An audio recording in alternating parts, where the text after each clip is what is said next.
Hello, welcome back. I wanted to talk to you about a couple of organizations that I've mentioned briefly in the past, but not sufficiently.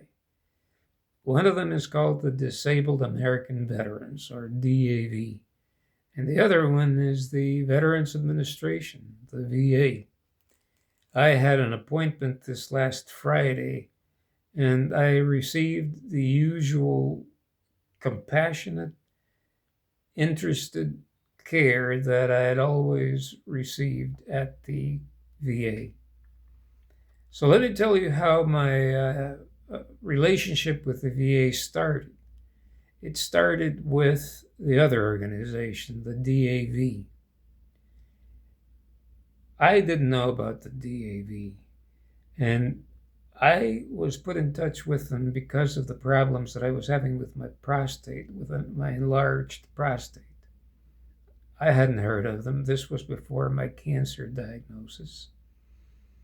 They put me in touch with a local, relatively local, uh, volunteer in my state who was an outreach worker for the DAV.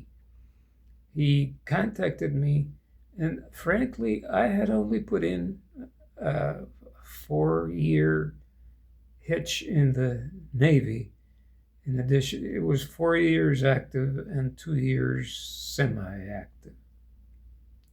So I called him and he started. I wasn't sure that I was going to be eligible for any benefits at all.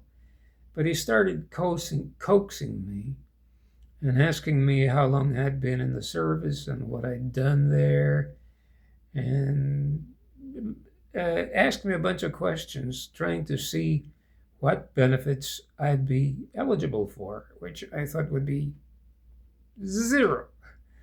But he helped me fill out some forms and sent me, faxed or emailed me other forms. I filled them out, emailed them back to him, and he put me in touch with the local VA clinic.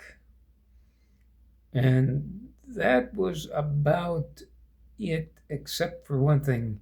At the time, I thought that uh, that's all I had was an enlarged prostate.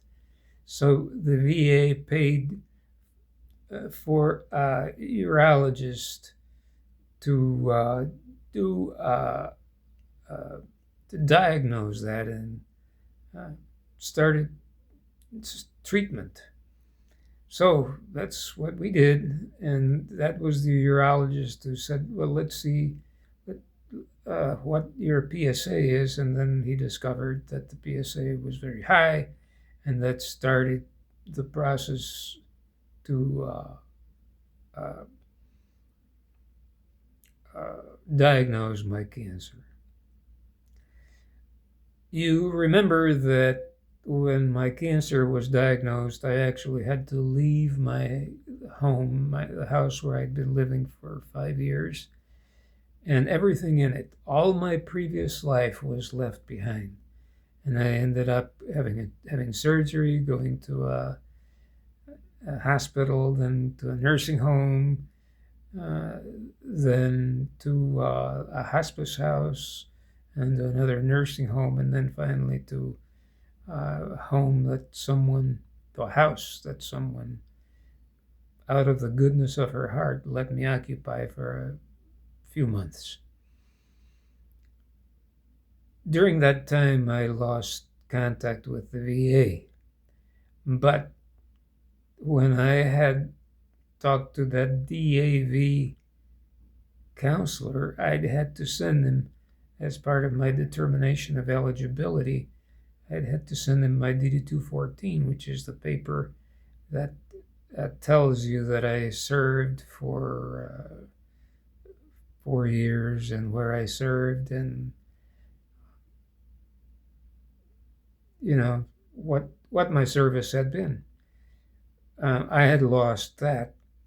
When I needed service from the VA again, I thought I didn't have the DD 214, but I thought, well, I had sent it to the DAV, so they may have it.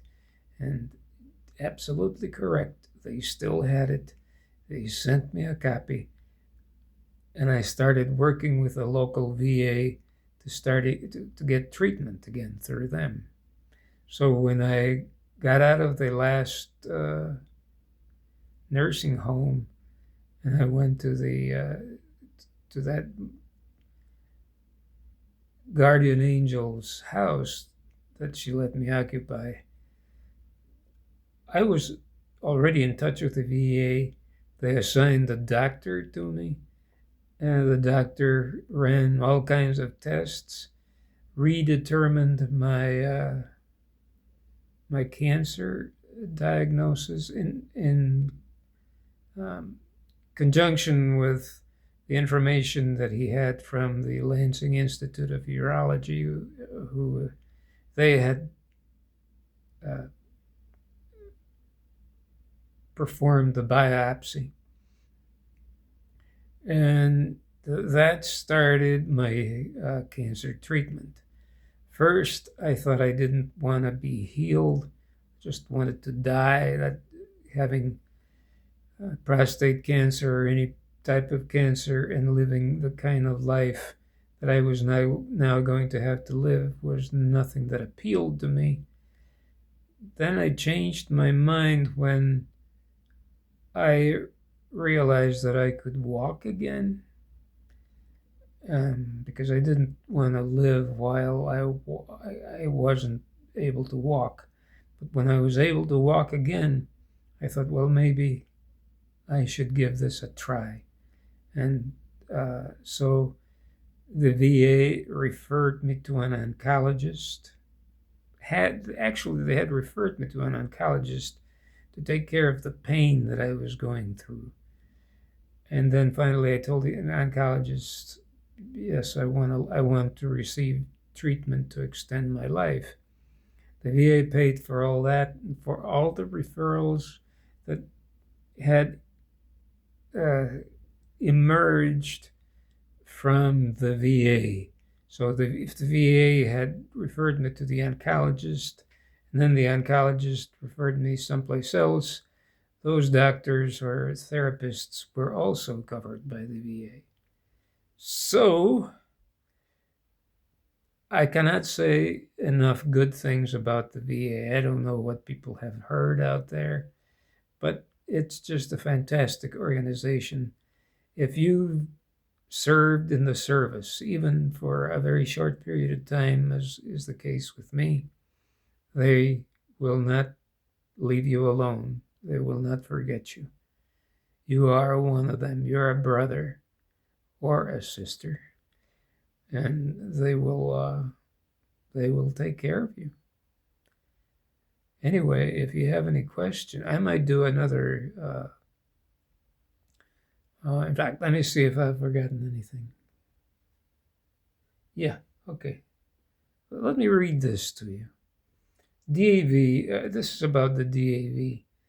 DAV is ready to assist whenever we're needed. Disabling injuries don't always show up right after service. They can affect veterans at any stage of life. So when it comes to applying for and receiving benefits, it's good to know that DAV support isn't limited by when or where you served or by the type of injury you suffered. Free professional assistance from our benefits advocates can help veterans and their families receive the benefits they've earned: healthcare, disability, employment, education, financial benefits, and more. Anyway, if you have any questions or any comments, please leave them below. And if this has helped you, please subscribe to the channel. That'll help me. And we'll see you next time.